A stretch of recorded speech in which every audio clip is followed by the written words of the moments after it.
La realidad. Bueno, por suerte hoy nos visita el Vasco Mendiguren. ¿Cómo va, Vasco? Un gusto. Bueno, a ver, ¿cuál es su primer análisis sobre estas medidas que toma el gobierno y que parece que muchas provincias propias y extrañas no pueden, no quieren, no las van a cumplir? Yo creo que las medidas hay que verlas dentro del marco de lo que el gobierno está proponiendo después de una devaluación que tuvo que ser hace muy poco, que gracias a Dios, a través de una muy buena negociación con el fondo no fue del 100%, ni del 60%, se pudo hacer en la cuarta parte. Y junto con eso había que tener dos cosas, medidas claras. Una, que es una obsesión nuestra, mantener el nivel de actividad. Sin crecimiento económico, todo el resto es una discusión estéril. Por otro lado, seguir bajando el índice de desocupación, que lo hemos hecho bastante y tenemos el índice de desocupación más bajo de los últimos 10 años, pero donde tenemos una deuda importante es en la recuperación del poder adquisitivo del salario. Nadie lo puede negar. Entonces, es hora que si lo reconocemos y sabemos que tenemos empleo, y la gente empleo tiene, el problema es que no le alcanza el salario en el empleo que tiene. El problema es el salario, yo te digo como empresario, como pyme. No es un costo, es el motor del mercado. Frondizi, ya que yo soy desarrollista, Frondizi decía algo muy claro: nadie compra una máquina para producir lo que no vende. Quiere decir que el mercado, sin poder adquisitivo del salario, se nos cae.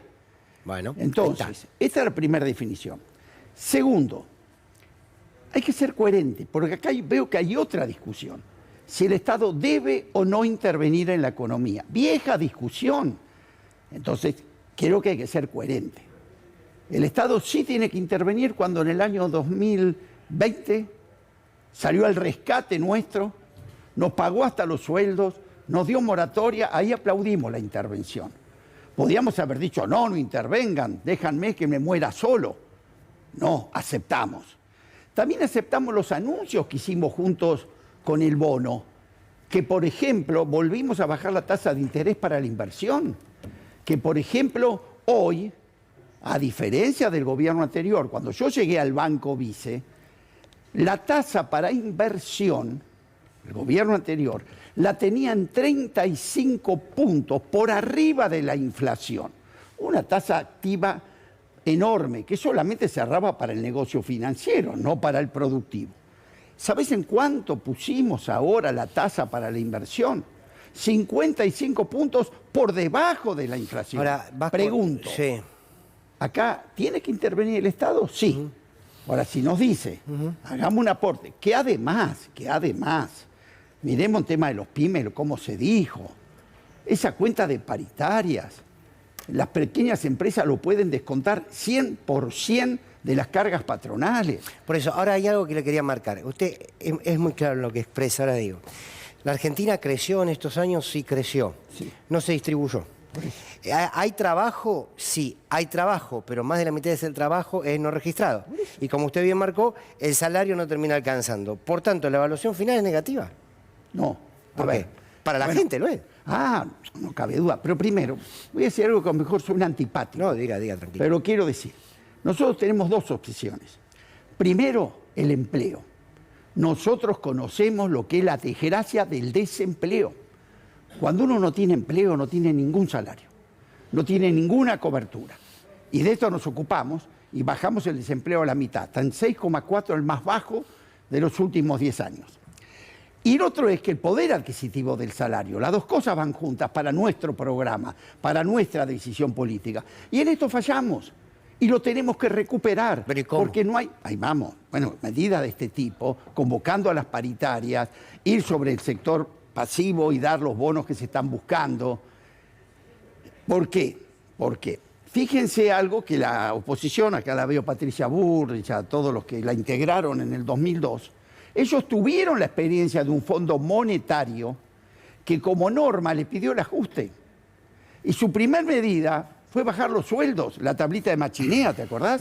Su segunda medida que aceptó Bullrich fue la reforma laboral, que terminó con la renuncia del Chacho y las coimas del Senado. Claro. La tercera cosa que aceptó Bullrich, López Murphy, Lombardi, a esa recesión que nos llevaron esas medidas, la coronaron quitándole el 13% a los jubilados. Sí. ¿Podía haber algo más inmoral y más ajuste? Pregunto, ¿de qué sirvió?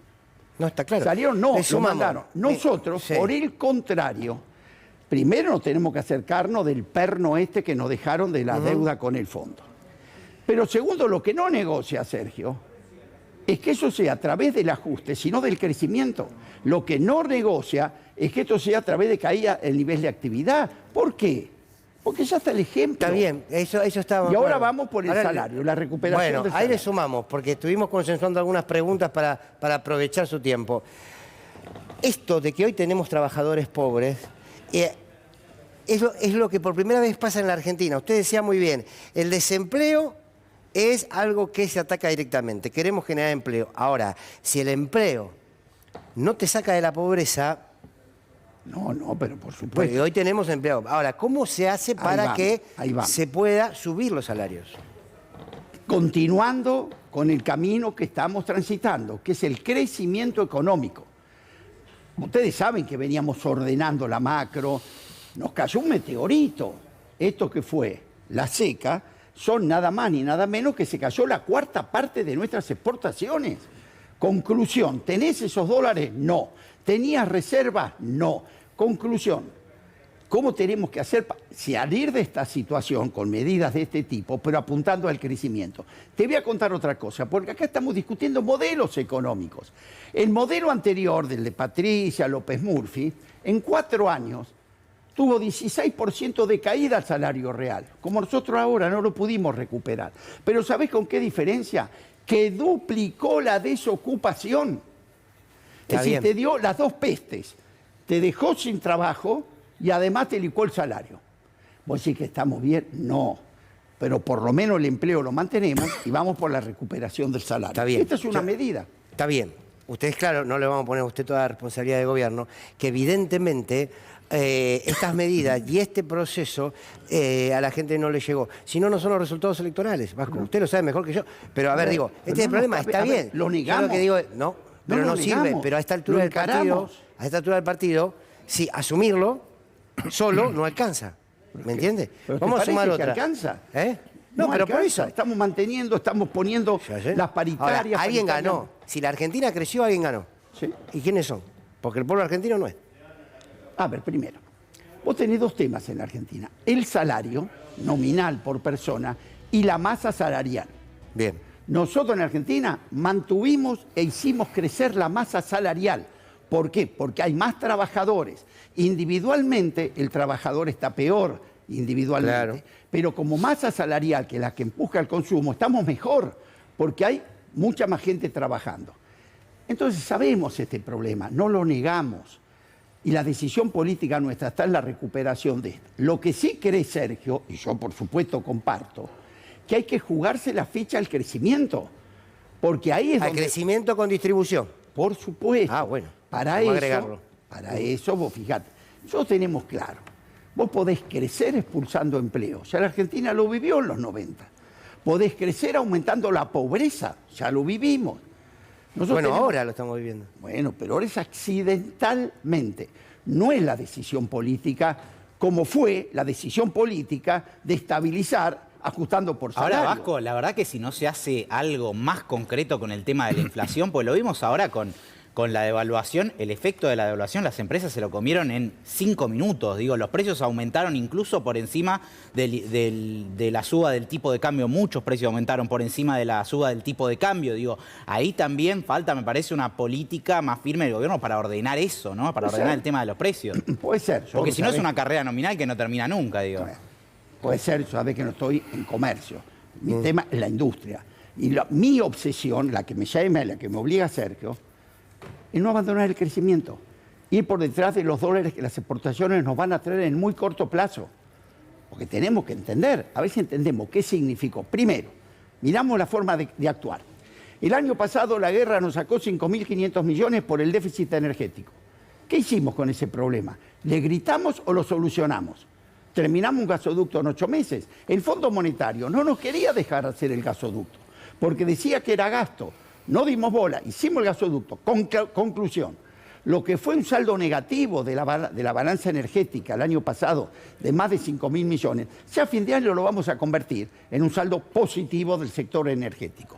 En esto vamos por todo, vamos por el transversal, vamos por inversión en minería. Ya tenemos 23 proyectos mineros que el año pasado, 2022, generó la mayor exportación minera de los últimos 15 años. Ahora, Vasco, es decir, ese es el camino. Ahora, claro que tenemos un problema de corto plazo que tenemos que transitar, pero por el corto plazo, que lo tenés que atender, no podés sacrificar el largo. Y lo que vos decís tenés razón. Hoy la gente está enojada. Y esto no es excusa, pero no podés dejar de analizarlo. ¿Por qué en el mundo la gente en la pandemia se enojó con la política? Y mal, ¿eh?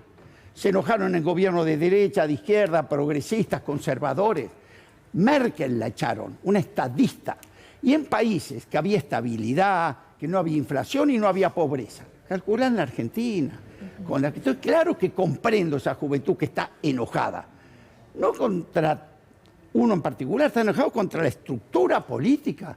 Por eso vota a alguien que le despierta una cosa distinta, una esperanza, a lo mejor, para mí, con seguridad, sin entender qué le propone. Pues no le entiende bien qué le propone. Lo dice por lo menos otra cosa. Ahora, Rosario, le quiero hacer una pregunta, pero una reflexión, porque no pretendo que usted responda a esto. A mí, lo que usted describe es la verdad. Que el autor lo escucha y está diciendo la verdad. Ahora, la verdad es que cuando uno dice se crece acá, se creció acá, se creció acá, y la minera acá, y la minera acá, después no entiende cómo las gobernaciones no pueden pagar 2 bonos de 30.000 pesos. Yo tampoco, ¿eh?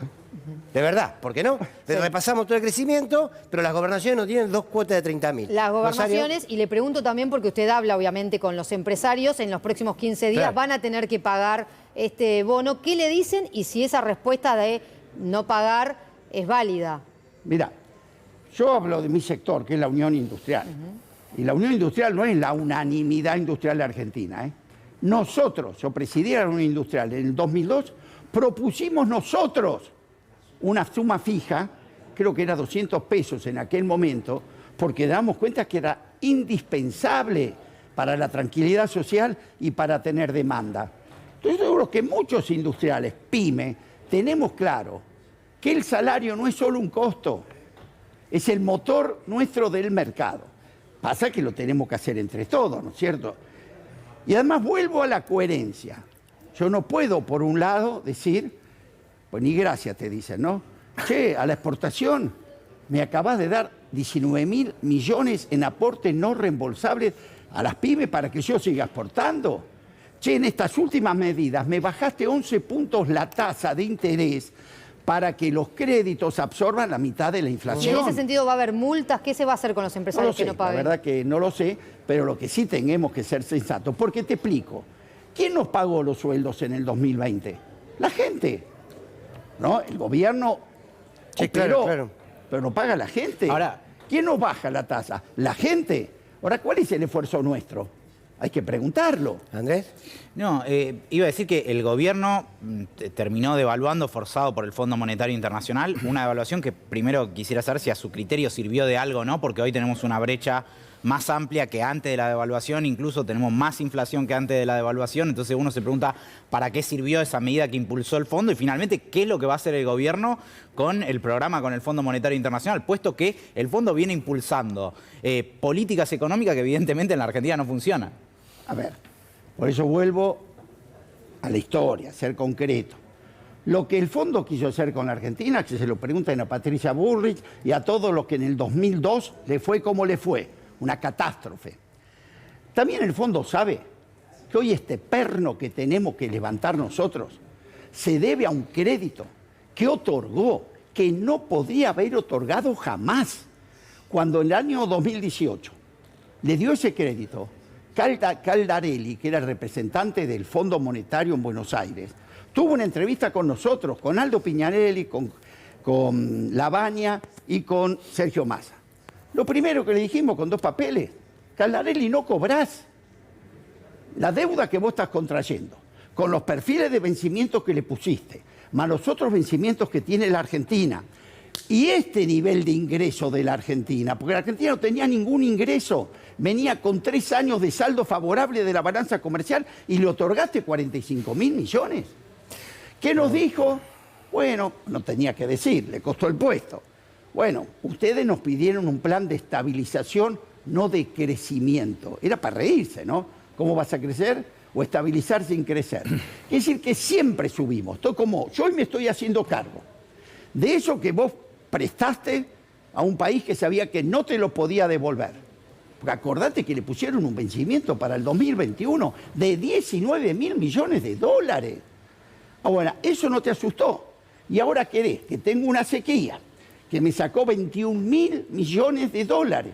Te pones en estricto y querés que cumpla planes que jamás podía haber cumplido. Entonces creo que Sergio Massa, forma concreta, cuando le pedía la devaluación de del 100% y después del 60%, ¿qué le dijo? No te voy a pagar con mis reservas, porque me lo estás obligando a eso. Si yo te saco las reservas, la inflación es infinita.